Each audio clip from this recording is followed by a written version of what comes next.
these are uncovered because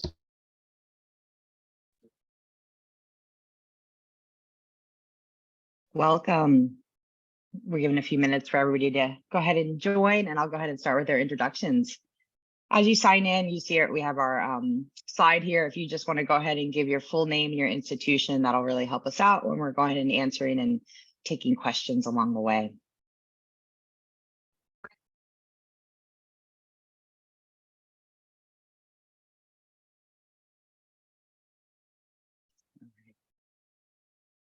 I have the pleasure of introducing our two moderators for today. So with that, I'll go ahead. So we have Zach Friedman. He is a Maryland-based user experience designer. He has been with UMGC for 5 years in various roles: senior user experience designer, the manager for the art and experience team, and now manager for the digital learning experience for the new instructional learning design unit. He has previously worked as a web designer for the University of Maryland Center for the Environmental Science and various Department of Defense contracts. He enjoys crafting usable products that improve people's lives and drinking caffeinated beverages. Laureece Hymes has more than 20 years experience leading DR projects and content curation for higher education, private, nonprofit, and government organizations.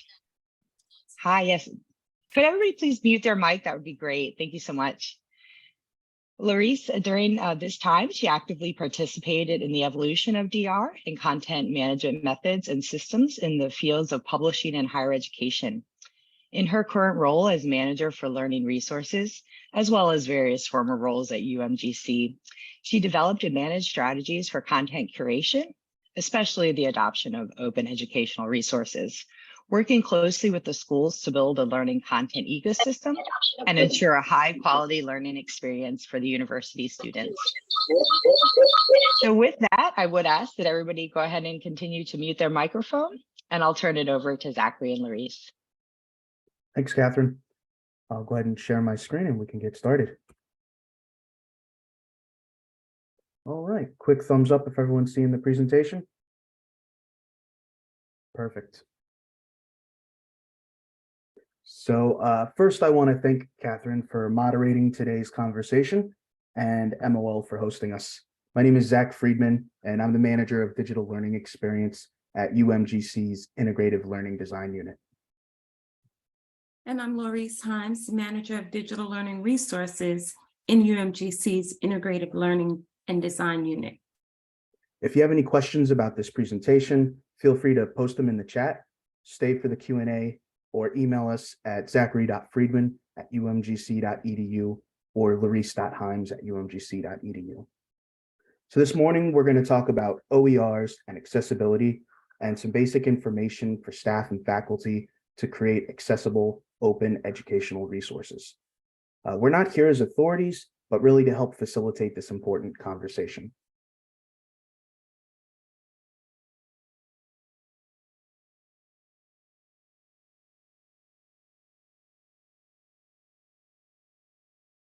Laureece? Yes. Take it away. Okay.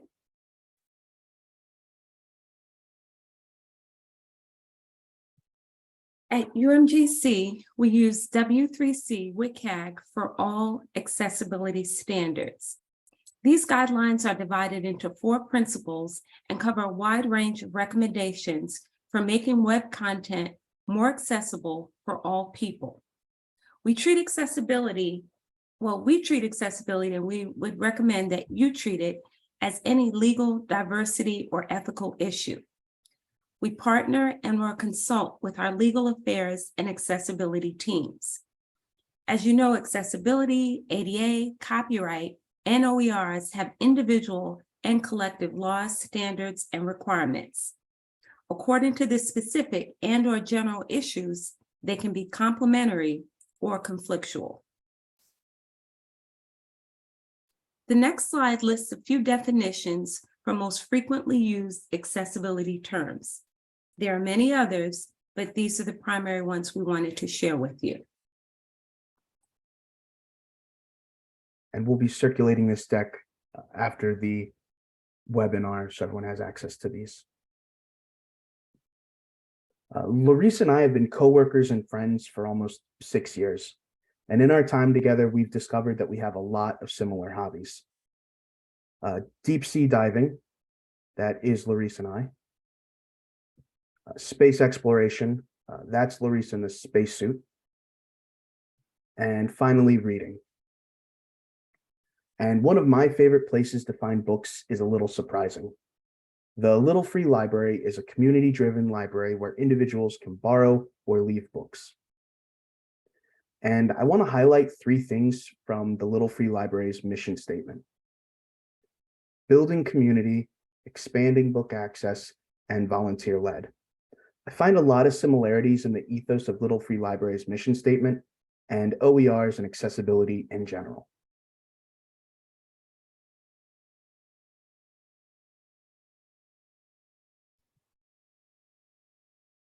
About 10 years ago, UMGC removed all the textbooks from their undergraduate and graduate courses. This included 700 undergraduate courses and about 300 graduate courses. There was no playbook and no compass, and it was a tremendous undertaking to create new work streams, new processes, new teams, etc. It cost the university significant resources to produce these OERs. As you know, OER can come in all media, even print, including text, audio, video, images, formulas, software, and other formats.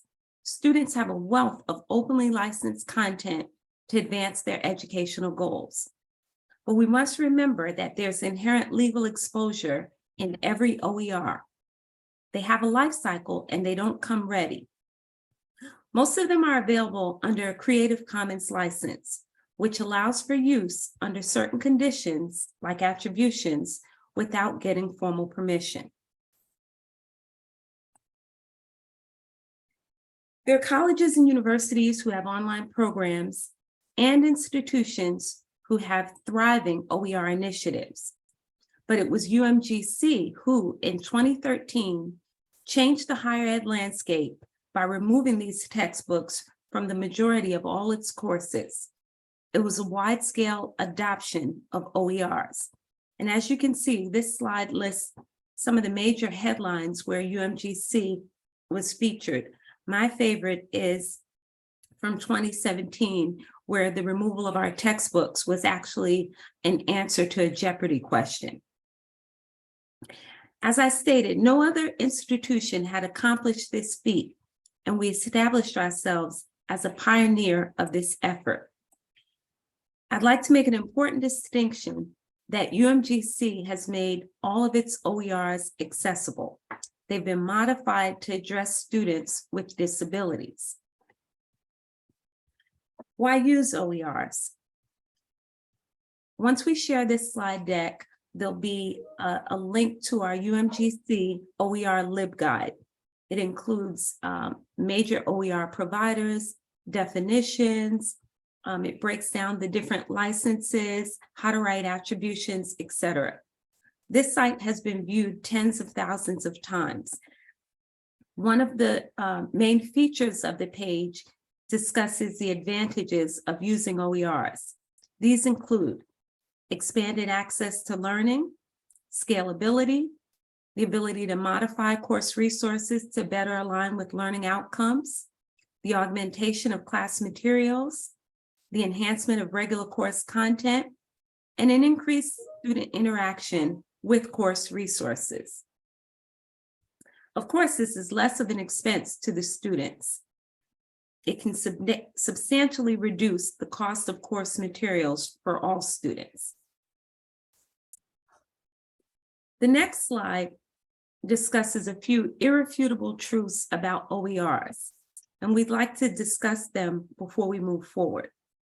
As I mentioned, all OERs are copyrighted. Each OER presents a potential legal risk. And lastly, every OER at our institution or any higher ed institution has to be compliant. This costs money. Why accessibility is important. There are many reasons why accessibility is important. It enhances the quality of content, it improves student success, and most importantly, it protects civil rights. Our ombudsman helped us create this chart, which we'll share with you, myths and facts related to accessible content. I'd like to reiterate that accessibility benefits everyone. We often envision what it would be like if making content accessible to all was second nature to graduates of all USM institutions. What an amazing world that would be. And now Zach will provide a high-level review of accessibility. All right, thank you, Laureece. So again, just to reiterate, Laureece and I are not legal or accessibility experts, and we both strongly encourage you to partner with your legal and accessibility departments to balance risk and organizational needs. With that said, today we're going to cover 6 areas to improve accessibility in open educational resources. So the first is page structure, and your page structure refers to the organization of content, and it will include things like page regions, headings, and content structure. Well-structured content allows for more efficient navigation and processing, and the use of heading levels and semantic HTML adds meaning to the content structure and helps to create logical divisions or chunking of content. This is one of the main ways that students using a screen reader or keyboard navigate through content. In this example, you can see that our heading 1 or H1 tag is highlighted as chocolate chip cookies. Next, we have the page interface. And the page interface refers to all of the visual elements of a page, and it includes things like your type size, your color contrast, and any other visual information. Compliant interfaces allow for equitable access to content and supports ease of use. The type size for body copy should be large, usually about 16 pixels, read easily, and manually adjustable. Color contrast should have a relative brightness difference of 4.5 to 1 or 3 to 1 for small or large text for WCAG 2 AA compliance. And faculty and staff should use multiple ways, so color, patterns, icons, etc., to provide visual information. So for example, in self-assessment feedback. So in this example, for the call-out box panel heading, our take note has a color contrast ratio of 6.39 to 1. Next, links and files. Links and files should have descriptive wording and contain relevant information. They should be embedded in clear, concise, and meaningful text that describes the content of that link target. You should try to avoid generic text such as click here, read more, go to, etc. And be sure to include any relevant information like document type or size. And this is going to support users and assistive technologies in scanning the page and can help troubleshoot broken links in the future. In this example, you can see that the link is embedded in the text survey results, and that icon indicates that it's an external link.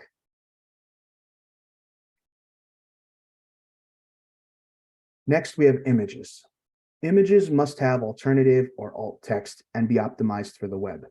So all images, photographs, diagrams, charts, etc., that convey non-text information to students must have descriptive alt text. And you should write alt text that conveys the information or function of the image. And make sure that we're optimizing images for the web by making sure that our file sizes, usually below 1 megabyte, and appropriate resolution. And this is going to ensure that images can be used by all users and really reduces page load time. So in this example, you can see that our image has alt text of a stack of 5 chocolate chip cookies. Next, we have multimedia. And so multimedia is going to be video, audio, presentations, etc. And they must include transcripts, closed captioning, and user controls like play, pause, stop, sound control. Providing users with equivalent information to the content. This again includes transcripts, closed captioning. So those are going to be your SRT, VTT, etc. file types. And we're using standard file formats, so MP3s, MP4s, PDFs, etc. And accurate transcripts and closed captionings help students learn if they're not able to hear the video, see the video, understand the spoken word, etc. And additionally, we want to make sure that we're providing those user controls. So in this example from our video component, you can see that the user has the ability to play, pause, the volume's hidden under that menu, but the user can turn captions on and off, control the playback speed. And then we also have our transcript button that opens in a modal. And finally, we have tables and formulas. So data tables are used to organize data into grids, and formulas are used for mathematical and scientific content. So semantic markup languages like HTML, XML, etc., are required for assistive technologies to provide table and formula content to users. Accessible tables require HTML that indicate header and data cells and defines that relationship. And mathematical and scientific content like equations, fractions, formulas require semantic markup to make them accurate and compatible with assistive technologies. So for example, MathML, which is a standard tool for mathematical content, uses XML. And in this example, you can see that we have a table, and inside of that table, we're taking advantage of the caption tag, the table header, and table body tags. Laureece? Thank you, Zach. Recommended resources. It's important to have a number of reputable job aids and tools to refer to and use as sources of truth.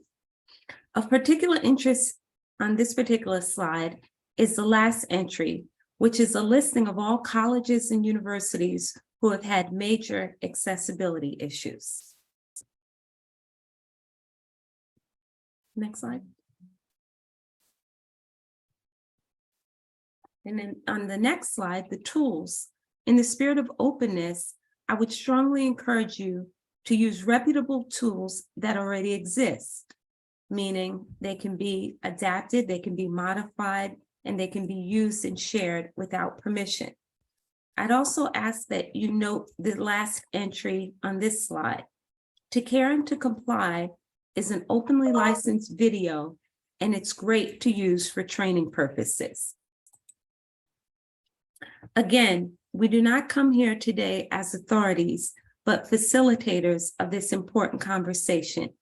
We do appreciate your attendance and are now happy to address any questions.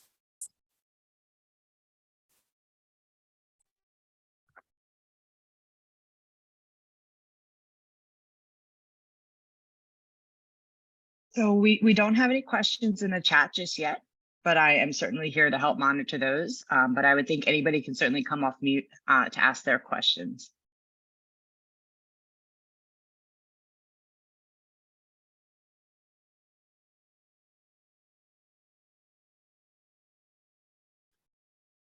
I like to hold off because, of course, I always have questions, but I always like to hold off to see if anyone else is going to ask. But I'm going to throw one out.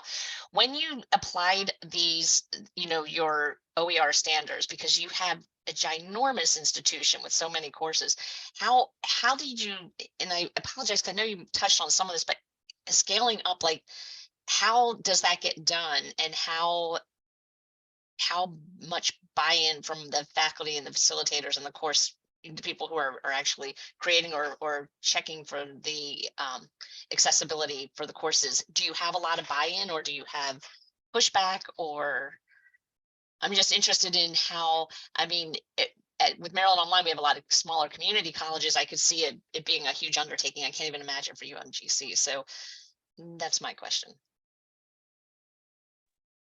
Sure, I'll start off with that one. I would say the buy-in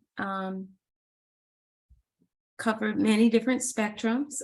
There were some people who were readily willing to go to the OERs and remove the textbooks, and there were some that probably required a little bit more coaching or We needed to stress the benefits a little bit more. I think one of the reasons we were able to move so quickly with mass volume is because we had a dedicated team. We had a team of people who conducted screen reader checks. We had another team that was dedicated to creating captions and accurate transcripts.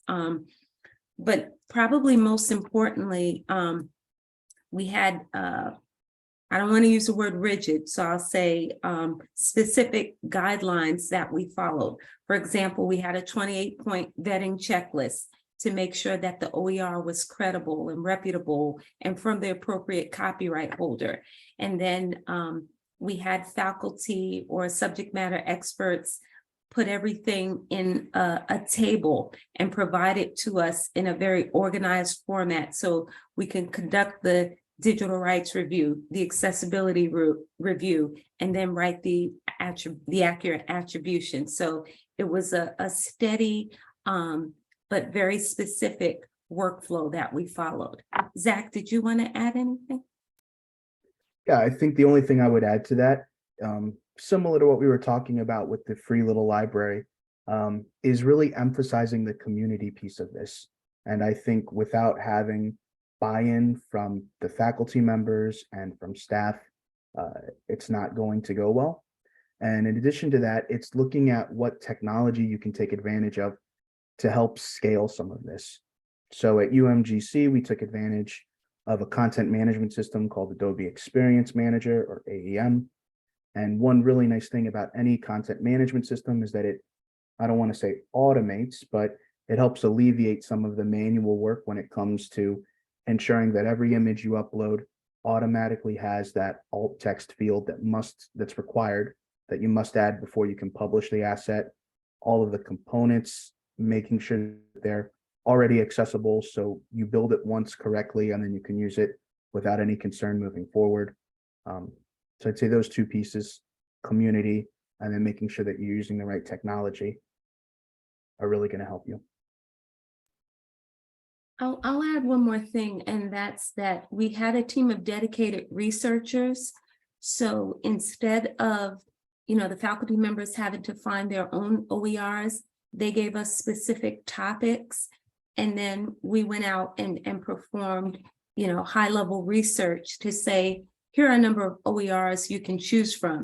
And since the team that I led was responsible for the research, at the same time they were looking for them, they were aware of accessibility issues. So it was, well, we'll use Lumen and not Sailor, or we know OpenStax has alt text, so we'll leave Boundless alone for a little bit. And it just kind of all worked together. We had a very structured process. And in fact, at any given time, we could research up to 150 topics in a 10-day period, conduct the accessibility review, the digital rights review, and provide attributions. Strike that, I misspoke. 25 topics and have 150 potential OERs for the faculty member to choose from. So it was a process that worked, and we had a good rate of return. Thank you. That makes sense. Yes, and we do, this is Catherine, sorry, we do have a question in the chat, a little bit more, I guess, about, the standards and what folks need to meet them, right? So this person is saying student demand for audio transcript or descriptions for videos is, coming up.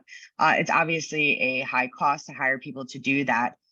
Is this something that can be considered standard and common to meet accessibility guidelines? I have my own personal stories about how much it costs to transcribe things and, how high that has to go before some folks will do that. And if you don't have an internal team like you all are talking about, how do you make sure that's considered standard and common to meet this guideline? Yeah. And Wayne, please go ahead. If I butchered your question there with my take on it, please feel free, but go ahead, Zach. Thank you. Yeah, Wayne, please jump in. No, she did a good job. That's just what it is. We're just hearing from the people who handle such things at our campus. They're saying, like, they're worried about particularly like our science classes, people tend to have a whole lot of videos and they have transcripts, but now they're being Yep. told they have to do, like, they have to describe what's happening in the video, and people are starting to panic about it. So thanks, Wayne. Thanks, Catherine. I will say in my experience, so if we look at something like cybersecurity, where there's not necessarily the spoken word, but we're watching the faculty member do some command line as an example. There is that challenge to describe what's happening on screen, even if there's not the spoken word. And I would say that that is considered a standard. To me, it's no different than alt text for an image. There should be something that describes what is happening on the screen, especially if there's no text to accompany that. And I will say one of the ways that we've addressed that for particular issues is that we've provided on-screen text similar to maybe like a step diagram, where we've broken that video down into smaller pieces, provide that short video. So, again, if we're looking at something like cybersecurity with command line, each line of code gets broken down into a different video. Inside of that step diagram, we'll put down what's happening on the screen, and then the user can kind of go through. And one thing that I've found is that actually can improve student success, because a student's able to go back, reread that one line if they get an error, copy and paste directly from the page. But I would consider it a standard. Laureece, anything to add to that? Sure. I'll just add a few things. One is that I agree with Zach that sometimes we did not need the entire resource, the entire video, the entire chapter with 50 images, and 30 of them were decorative. Although we did have a dedicated team, and sometimes the team of editors just needed to review transcripts that were already generated. But one of the main focuses that we had, or one of the main things we focused on rather, was if we have this book text, this large textbook, or if we have this 1 hour video, are we sure that all that content is going to align with the learning objectives? Or do we only need 10 minutes? Or do we only need 10 images? Because that in and of itself reduces not only the accessibility risk and exposure, but the work that it takes to make the content compliant. And I recall years ago, I was talking with one of our, with someone on our legal team, and I was working with a colleague who was in charge of accessibility, and I was in charge of copyright issues. And he looked at me and he said, Laureece, you have a lot on your plate. You've got a lot of copyright issues, a lot of source lines and attributions, a lot of third-party intellectual property issues. You've got a lot. I'm going to give it to you. You've got a lot. And then he looked at my colleague and said, but it's a drop in the bucket compared to the accessibility issues. You have got to pay attention to them. And that was like, enlightening for us, because for years we had paid so much attention to copyright, and we didn't have to pay as much attention to accessibility because it was the role of the publishers with the textbooks. But when we swapped out 2 textbooks for 200 OERs, we also inherited 200 accessibility issues, 200 copyright issues, 200 attribution issues, etc. So sometimes less is more, specifically if it doesn't align with the learning objectives. I'm not sure if that completely answered the question, but I did try. Thank you. Yeah, and that's a really good point, Laureece. I think that the opportunity that OERs provide in reviewing content helps faculty members make that distinction over what is and is not course critical, and really helps evaluate what's going to provide the most value to our students. It's a good point. And Catherine, I'd love to hear your story if you had one. Oh yeah, well, mine is more about the cost sharing and how to go ahead and get these transcripts and that done, because at a previous institution we didn't have internal teams. Everything was going to have to get sourced out. So really, unfortunately, we came to a point where we had to triage courses and pretty much ensure that ones that had students with certain disability needs were taken care of. And in doing that, we just had to find different vendors who would be able to get us all of these items back. And we did have heavy science courses, so a lot of the accuracy of the transcripts were very important. So sending them out was actually much more cost effective than having somebody internally try to do those. We did come up with practices whereby we did use things like Word Dictate and other things to help get that, cursory transcript done, and then have maybe a work study student review that. So my experience just comes with all those different ways to maybe, again, then sharing costs, maybe make sure if it's a course where different people or different schools within the school are using that, to just look at cost sharing and other methodologies.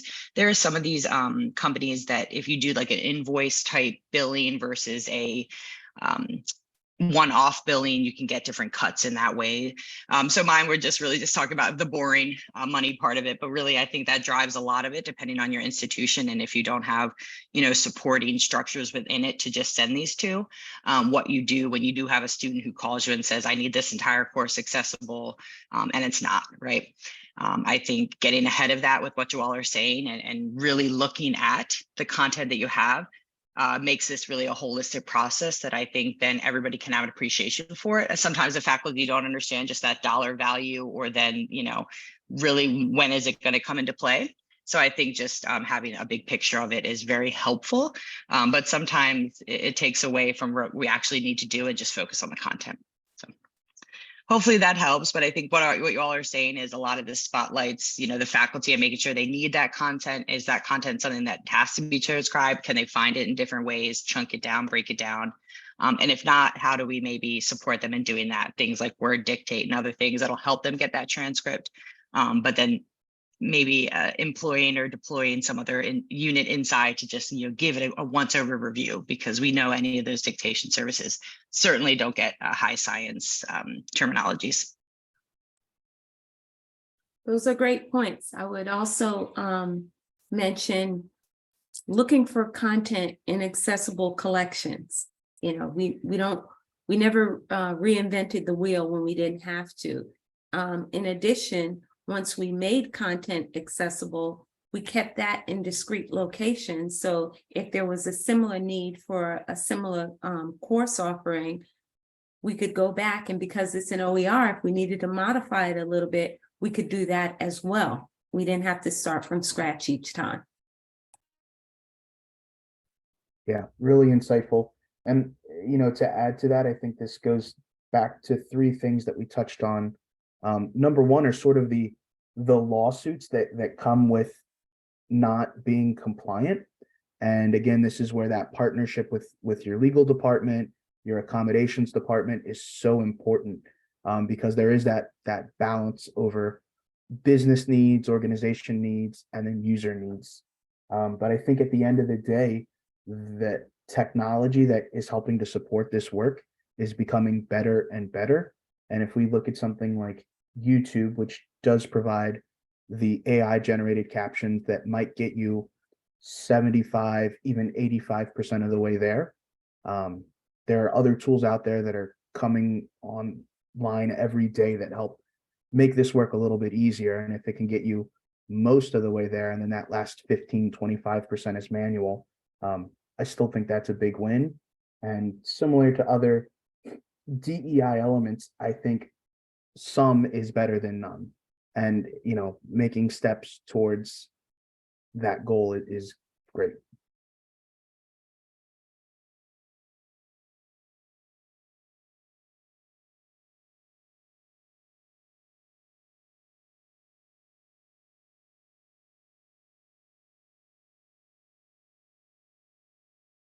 Yep. And I don't see anything new in the chat, but feel free. And like we said, feel free to go ahead and unmute your mics. I see we have about 18 folks, so I don't know if anybody else, talk over each other. So feel free. One thing I want to mention is the importance of having accessibility guidelines. And your institution probably has an accessibility policy, but the guidelines that we use within the former course development team, many of them were created from job aids and tools that already existed. So for example, if you look at the slide that we shared that had the tools, you can extract things from many of those tools and say, here's our policy about alt text. Here's what we're going to do about captions. These are the types of screen readers we use. And I'll also say the OER LibGuide has providers that are reputable. Most of those OER providers, as opposed to just doing a random Google search, most of those providers already have accessible content. So I sometimes think OERs and Creative Commons works, the numbers are baffling and misleading, you know, millions, and you know, people fail to realize a lot of those are the same resources that have been duplicated. So you might have a psychology book by Saylor, same book by OpenStack, same book by Boundless, same book by Lumen. So while the numbers are large and daunting, when you start to reduce it and say, I really just want a biology book, maybe you'll go to one or two providers and they will probably have what you need. Although a Google search might bring up hundreds of different versions of the work.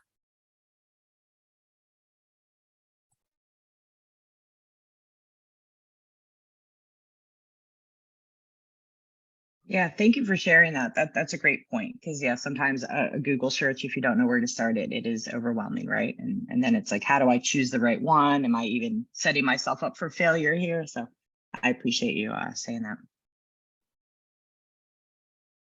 I will also say with some of the resources, another way to make sure they're accessible is to go through and remove the things that might be problematic. So if we love a particular resource, but the videos won't work, we'll swap them out or just remove them.